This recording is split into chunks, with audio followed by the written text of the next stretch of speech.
ಬೆಂಗಳೂರು ಹೊರವಲಯದ ಆನೇಕಲ್ ತಾಲೂಕಿನ ಬೊಮ್ಮಸಂದ್ರ ಕೈಗಾರಿಕಾ ಪ್ರದೇಶದಲ್ಲಿ ಭಾರೀ ಅಗ್ನಿ ಅವಘಡ ಸಂಭವಿಸಿರುವಂತಹ ಘಟನೆ ನಡೆದಿದೆ.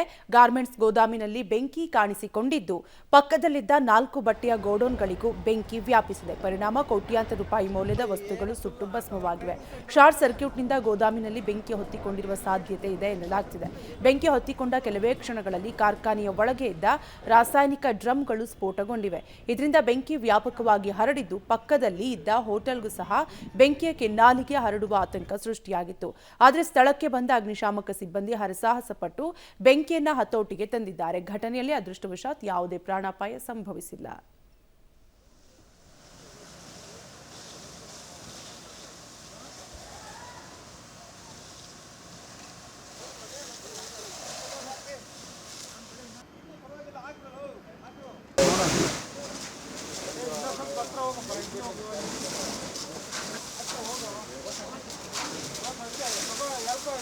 ಬೊಮ್ಮಸಂದ್ರದ ಕೈಗಾರಿಕಾ ಪ್ರದೇಶದಲ್ಲಿ ದೊಡ್ಡ ಮಟ್ಟದ ಅಗ್ನಿ ಅವಘಡ ಸಂಭವಿಸಿರುವಂಥದ್ದು. ಸಂಜೆ 4:15 ಸುಮಾರಿಗೆ ಮೇಲ್ನೋಟಕ್ಕೆ ಶಾರ್ಟ್ ಸರ್ಕ್ಯೂಟ್ನಿಂದ ಈ ಒಂದು ಘಟನೆ ಸಂಭವಿಸಿದೆ ಅನ್ನುವಂಥ ಮಾಹಿತಿಗಳು ಸದ್ಯ ಲಭ್ಯವಾಗ್ತಿರುವಂಥದ್ದು. ದೊಡ್ಡ ಮಟ್ಟದ ಅಗ್ನಿ ಅವಘಡ ಸಂಭವಿಸಿರೋ ಕಾರಣ ಸುಮಾರು 15ಕ್ಕೂ ಹೆಚ್ಚು ಅಗ್ನಿಶಾಮಕ ವಾಹನಗಳು ಮತ್ತು ಸಿಬ್ಬಂದಿಗಳು ಬಂದು ಬೆಂಕಿಯನ್ನು ನಂದಿಸುವ ಕೆಲಸ ಮಾಡ್ತಿದ್ದಾರೆ. ಅದೃಷ್ಟವಶಾತ್ ಯಾರೂ ಕೂಡ ಈ ಕಂಪನಿಗಳಲ್ಲಿ ಇರಲಿಲ್ಲ. ಎಲ್ಲರೂ ಕೂಡ ಕೆಲಸಕ್ಕೆ ಮುಗಿಸಿಕೊಂಡು ಹೋದ ನಂತರ ಈ ಒಂದು ದುರ್ಘಟನೆ ಸಂಭವಿಸಿದೆ ಅನ್ನುವಂಥ ಮಾಹಿತಿಗಳು ಸದ್ಯ ಲಭ್ಯವಾಗ್ತಿರುವಂಥದ್ದು. ಅದರ ಬಗ್ಗೆ ಮಾತಾಡಲಿಕ್ಕೆ ಅಗ್ನಿ ಅವಘಡ ಸಂಭವಿಸಿದಂಥ ಸಂದರ್ಭದಲ್ಲಿ ಇದ್ದಂಥ ಭದ್ರತಾ ಸಿಬ್ಬಂದಿ ನನ್ನ ಜೊತೆ ಇದ್ದಾರೆ.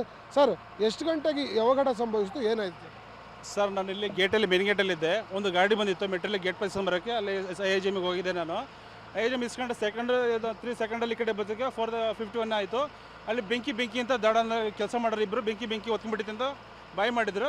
ಇಮಿಡಿಯೇಟ್ಲಿ ಹೋಗ್ಬಿಟ್ಟು ನಾನು ಅಲ್ಲಿ ಜಾಸ್ತಿ ಕಂಟ್ರೋಲ್ ಮಾಡೋಕ್ಕೆ ಆಗಲಿಲ್ಲ. ಕಂಟ್ರೋಲ್ ಮಾಡೋಕ್ಕೆ ಫುಲ್ ಜಾಸ್ತಿ ಆಗ್ತದೆ. ಯಾಕಂದರೆ ಪಕ್ಕದಲ್ಲಿ ಓರೇನಲ್ಲಿ ಕೆಲಸ ಮಾಡ್ತಿದ್ರು ಲೇಡೀಸು, ಒಂದು 55 ಮೆಂಬರ್ಸ್ ಕೆಲಸ ಮಾಡ್ತಿದ್ರು.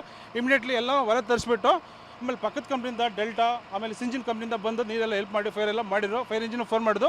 ಅವ್ರು ಬರೋದಿನ ಒಂಚೂರು ಲೇಟ್ ಆಗೋದಕ್ಕೆ ಇಮಿಡಿಯೇಟ್ಲಿ ಬಂದವರೆಲ್ಲ ಹೆಲ್ಪ್ ಮಾಡಿ ಇಷ್ಟೇ ಸರ್ ನಿಮ್ಗೆ ಗೊತ್ತಿರೋದು. ಈಗ ಸದ್ಯ ಇರುವಂಥ ಮಾಹಿತಿ ಪ್ರಕಾರ ಕಂಪ್ನಿಗಳಲ್ಲಿ ಯಾರೂ ಕೂಡ ಇರಲಿಲ್ವಾ? ಎಲ್ಲ ಕೆಲಸ ಮುಗಿಸಿ ಹೋಗೋದಾದ್ಮೇಲೆ ಈ ದುರ್ಘಟನೆ? ಇಲ್ಲ, ಕಂಪ್ನಿ ವರ್ಕ್ ನಡೀತಿತ್ತು ಸರ್. ಇನ್ನೊಂದು 10 ಮಿನಿಟ್ಸ್ ಏನಿತ್ತು ಓಕೆ. ಕ್ಲೋಸಿಂಗ್ ಟೈಮ್ 10 ಮಿನಿಟ್ಸ್ ಇತ್ತು.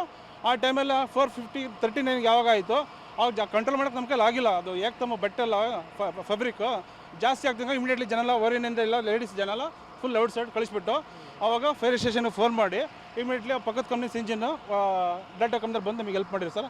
ಅದು ಇಷ್ಟೇ ಆಗಿದೆ ಸರ್. ಯಾರು ಕೂಡ ಈಗ ಬೆಂಕಿ ಅವಘಡದಲ್ಲಿ ಒಳಗಡೆ ಯಾರೂ ಇಲ್ಲ ಸರ್, ಯಾರೂ ಇಲ್ಲ. 100% ನಾನೇ ಕಳಿಸಿದ್ದೀನಿ ಸರ್. 100% ಲೇಡೀಸ್ ಎಲ್ಲ ಕಳಿಸಿದ್ವಿ. ಸ್ಟಾಪ್ ಮಾಡೋ ಜೆಂಟ್ಸ್ ಮಾತ್ರ ಒಂದು 10 ಜನ ಇಲ್ಲಿ ಹೊರಗಡೆ ನಾವೆಲ್ಲ ಇದ್ದು. ಯಾರೂ ಇಲ್ಲ ಸರ್, ಯಾರೂ ಇಲ್ಲ. ಆಮೇಲೆ ಏಕಾಏಕಿ ಬಂದು ಅಗ್ನಿ ಅವಘಡ ಎಲ್ಲ ಬಂದರು ಸರ್. ಎಲ್ಲ ಇನ್ಫಾರ್ಮ್ ಮಾಡಿದ್ದೀವಿ. ಎಲ್ಲ ಇನ್ಫಾರ್ಮ್ ಮಾಡಿದಂಗೆ ಎಲ್ಲ ಬಂದು ಸರ್. ಎಲ್ಲ ಬಂದು ಸಪೋರ್ಟ್ ಮಾಡ್ತಿದ್ದಾರೆ. ಎಷ್ಟು ಕಂಪ್ನಿಗಳಿದೆ? 4 ಕಂಪ್ನಿ ಇದೆ ಸರ್. Okay sir. ಇದು ಸ್ಥಳದಲ್ಲಿದ್ದಂಥ ಭದ್ರತಾ ಸಿಬ್ಬಂದಿ ಹೇಳೋ ಪ್ರಕಾರ ಅಗ್ನಿ ಅವಘಡ ಸಂಭವಿಸಿದ ಕೂಡಲೇ ಅಲ್ಲಿದ್ದಂತಹ ಕಾರ್ಮಿಕರು ಎಲ್ಲರಿಗೂ ಕೂಡ ಹೊರಗಡೆ ಕಳಿಸಲಾಗಿದೆ. ಯಾರೂ ಕೂಡ ಈ ಅಗ್ನಿ ಅವಘಡದಲ್ಲಿ ಸಿಗಾಕೊಂಡಿಲ್ಲ. ಕೂಡಲೇ ಅವರನ್ನು ಹೊರಗಡೆ ಕಳಿಸುವ ಕೆಲಸವನ್ನು ಮಾಡಿದ್ದು. ಬೆಂಕಿಯಲ್ಲಿ 4 ಕಂಪನಿಗಳು ಸುಟ್ಟು ಭಸ್ಮವಾಗಿದೆ ಹೊರತು ಅದರಲ್ಲಿ ಯಾವುದೇ ರೀತಿಯ ಕಾರ್ಮಿಕರು ಇಲ್ಲ ಅನ್ನುವಂಥದ್ರ ಬಗ್ಗೆ ಸ್ಪಷ್ಟನೆಯನ್ನು ಕೊಡ್ತಿರುವಂಥದ್ದು. ಕ್ಯಾಮ್ರಾ ಪರ್ಸನ್ ಸಚಿನ್ ಜೊತೆ ನಾಗೇಶ್, ಪಬ್ಲಿಕ್ ಟಿವಿ, ಬೆಂಗಳೂರು.